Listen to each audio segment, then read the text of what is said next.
ছাত্রদের মধ্যে সংঘাত, অথচ সেখানে ধারালো অস্ত্র হাতে দেখা যায় বহিরাগতদের।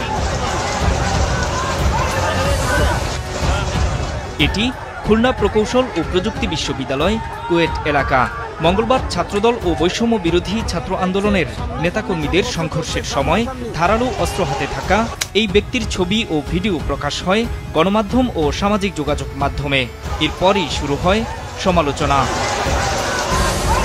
অনেকেই দাবি করছিলেন তার নাম মাহবুবুর রহমান, যিনি খুলনার দৌলতপুর থানা যুবদলের সহসভাপতি। কোটি মানুষের আস্থার ভালোবাসায় 11 বারের মতো দেশের 1 নম্বর রেফ্রিজারেটর ব্র্যান্ড ওয়ালটন।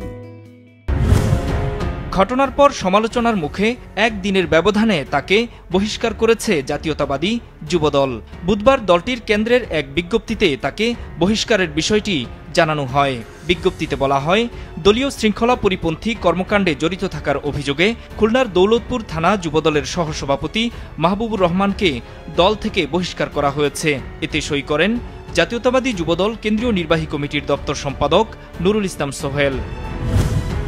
বহিষ্কৃত নেতাদের কোনো অপকর্মের দায়-দায়িত্ব দল নেবে না উল্লেখ করে যুবদলের নেতাকর্মীদের মাহবুবের সঙ্গে সাংগঠনিক সম্পর্ক না রাখার নির্দেশনাও দিয়েছে যুবদল।